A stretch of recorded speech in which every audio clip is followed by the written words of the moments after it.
I think I may have a good alternative to the Rodecaster Duo to save you a couple or a few $100, depending on which model you go with. And the way I can do that is by introducing you to the Mono AME2 Gen 2. We're gonna save you all that money and still have you with plenty of the features that you need to get started or even to be a little bit more professional. That's right. Right now I am working with the AME2 100, and well, this has been out for a bit. There's a lot of features that are lacking here that the AME2 Gen 2 provides you with. All right, let's get to the unboxing and see what we get for our 150 for the AME2 Gen 2. Let's go. I'm not going to say that too many times. Let's go. All right, here we are with our AME2.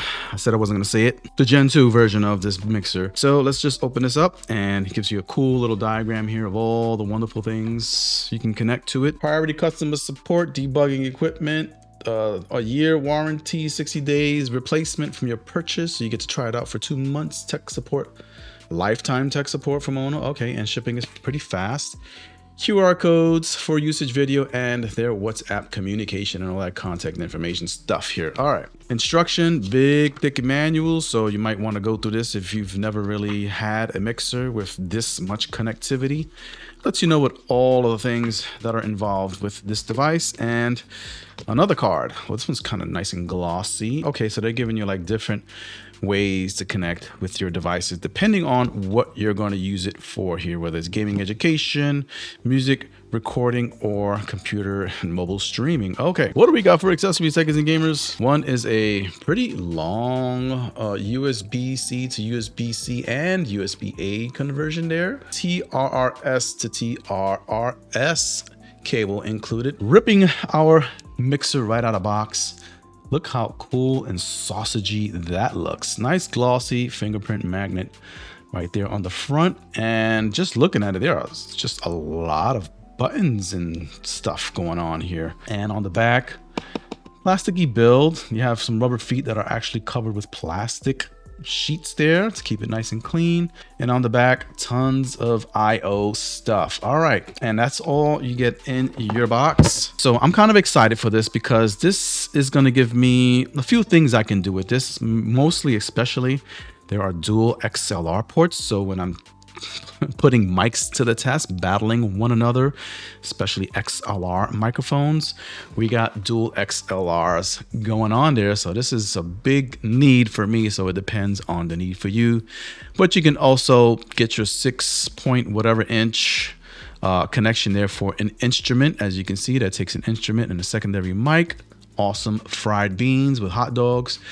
You got your high Z as well for your instrument. Then you have your aux in for aux in devices, obviously. Monitor speaker, you can put that to an output source, right? You have 2 other stream out sources here. So this is pretty cool for streaming out 2 speakers. Then you have USB-C, which is going to be your data port for your laptop, your computer, that sort of thing. And then you have strictly power here going on. All right, and then you have some lighting controls.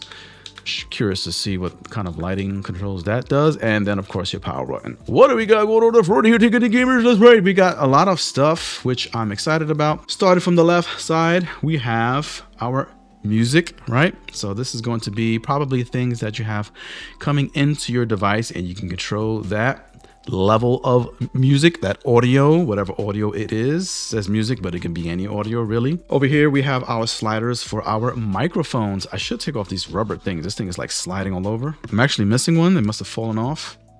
Back to the front. All right, now we're better. Nice grip. Cool. Sliders here for your mic volume 1 and 2 for your 2 XLR inputs, whether it be for 2 mics or your instrument, whichever one. I believe this might be your instrument port on the back, which is number 2. Mute buttons as such. And you have over here on the top, you have gain for your overall gain of your microphones, and you have volume. So volume and gain is different. Look it up. Google is your best friend. 2 gain for the second mic. Then you have equalizer, which I'm also kind of excited about. See how that works in a second. You have low, mids, and highs, right? Bass, mid-tone, which is kind of like where your voice sits, and higher end for brightness. And then you have your headphones monitoring volume here on the far right. 48 volts for providing your microphone if it requires 48 volts, which is probably most likely for condenser XLR mics. Bluetooth. Exciting, the AME2 does not have Bluetooth. You have a monitoring button here to turn the monitoring on and off. Quality of the buttons are okay. I would say it's a little bit wobbly. They're not as sturdy. I feel like a little jiggle here with the knobs, but I guess that's fine. Then you have your sound pads here. There are all custom sound pads. Any audio coming into here, you can record and set them as presets for sound pads. Over here is your full output for your audio. So this is where your final output source is going to be it your computer or a speaker. This is going to control those audio levels. Here you're going to have battery. There's a battery in here, so you have some battery life going on.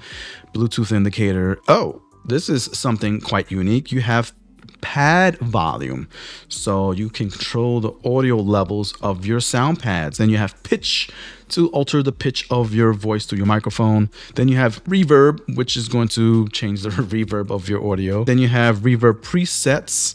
We'll see how many they are. They have sidechain for when you have music going or ducking, more or less. You can talk and your music will duck down, lower a little bit. You stop talking, the music goes back up. Dry, wet.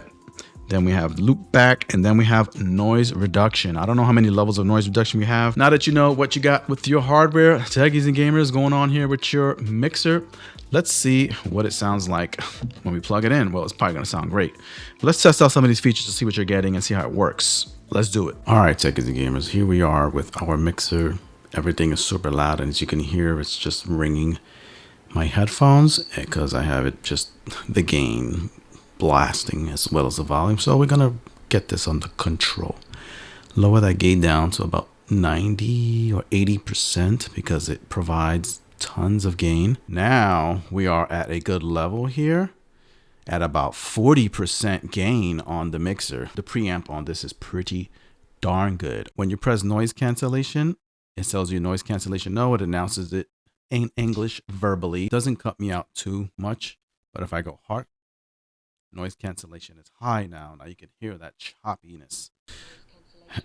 Let's keep it off for now. Noise cancellation off. It lets you know. We also have this thing right here, which is, I'm gonna take that off to get it, to make it even more shiny and more of a fingerprint magnet. Don't ever touch this stuff here because that is just super glossy, but looks pretty cool. Oh, and we have Autotune here. I just totally missed that in the unboxing and showing the features. A and major, and it announces which Autotune. So if you press it again, can we just press these? Is this touch sensitive? So the letters here are not touch sensitive. B flat major, B major, B major for when you want to sing.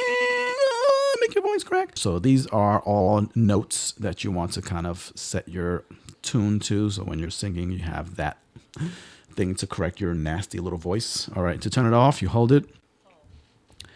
Off. Sliders here, the sliders are good. Nice little bit of a resistance there. It's not so easy and it's really not that wobbly. So good hardware here on the sliders. Mute button goes red to mute your microphone. And then we have EQ, so we can bump up some bass there and bring in some richness to that low end, mid to low end level, so you get a little bit more bass in your voice. And if it's just too much rumble in your microphone, you can kind of just drop that off a little bit to use it somewhat like a high pass filter to kill off some of that bass, right? Mid range, that's going to bump up your vocals. You see how loud my voice is now in comparison to everything else. And that's pretty decent if you wanted to get more vocal audio or gain in your voice. And then you can drop that down, which sounds weird. I don't know why you would drop it down any lower than the mid range, right? And then you have high end. So if a microphone is not that bright, right now it doesn't sound so bright, but I can bump up that high end to bring in super high end richness and get a little bit more of that crinkliness. And it actually sounds okay, but you will introduce little sibilance will get Wow, yeah, see, sibilance really made my levels go up into the red, so I wouldn't bump that up too high. Sibilance, see, now it's not clipping. Maybe just a little bit to bring a little bit brightness if you need it. Of course, it's just gonna go according to the type of microphone you have. Set the level of reverb here. So this is going to control how much each of these presets is going to provide. So there's a little second of delay when you press it. It says karaoke delay, and then it kicks in. And you can control the amount of karaoke you have here. Wow, the reverb, it goes pretty high, pretty cool. Next up, churchy. It definitely has an English accent. And then we switch it again. Hall, little less reverb with hall. Valley, we have valley. Wow, big reverb with valley. Room, you should get a little less reverb. Room, depending on how high you have it. Low level of room. So this is pretty cool that it has the preset, but it also has the level of preset you can set. Pitch knob, you can bring your pitch all the way down, and then you can bring it up to the mid-range. And then you can go high pitch. And it is in real-time transformation here as you switch up your pitch. So make it high pitch. A lot of features, but the features that I don't see is that it has preset voice changer buttons like monster, baby, woman, that sort of thing. I can do without the additional buttons of those preset buttons. Now, the sound pads. This is one of my pet peeves with a lot of mixers, is that sometimes the sound pad quality is pretty crappy. So let's try one of these. I presume that you hold it so that it starts recording, and then you get about 15 seconds. Typically, that's a length of recording time that you get. Okay, so now we should be recording, and I think this is going to be recording the vocals that I'm speaking into the microphone, and I'm watching it flash on my screen, and it looks like it's going for a pretty long time. So I'm interested to see what the quality of that recording will be once it is done. Has it been 15 seconds yet? My Lord, that is a long time. God. Okay. Let's hear the quality of the recording. Now, I can control the volume of the sound pads. Let's check it out. Hold it. Okay, so now we should be recording, and I think this is going to be recording the vocals that I'm speaking into the microphone, and I'm watching it flash on my screen, and it looks like it's going for a pretty long time. So I'm interested to see what the quality of that recording will be once it is done. Has it been 15 seconds yet? So I will say that the quality is pretty good. Thank God. Another plus for this mixer. The sound pad quality, the recording playback, it's at a pretty decent bit rate. This does have a nice RGB button there, so I'm curious to see what exactly that's going to do here. Let's press it. Oh, it's just to turn your lights on and off. So if you don't want to be all flashy with all your lights on like that going, which is not much, it's just these. Like if you have dry recording, it just turns off your RGB. I guess once you have it set and you're not pressing anything and you don't want any lights in your shot, for example, you can just turn it off and on. Okay, I'd rather just keep it on because I want to know what I'm doing and what's on and what's off. Final take on what I think of this mixer overall. It's gonna be my replacement to the AU AM100.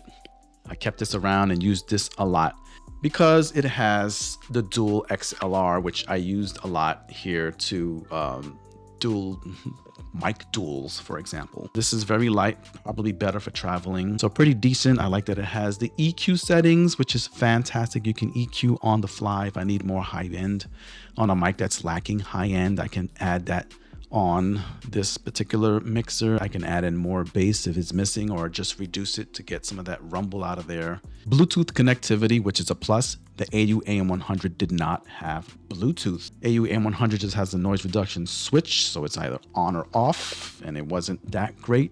It's a little too harsh sometimes. This one has low and high, and I think the low works pretty good here. And it has dual monitoring on the front of that. That's right, so two people can monitor live. And it has a 2000 milliamp battery, gets you about 8 hours once it's fully charged. So that's a plus. Gen 1 is just one XLR. That's kind of why I didn't want to go with that. That's my take on this. If you're interested in this, links are in the description. You can grab it for a little bit cheaper, 10% off with my affiliate links.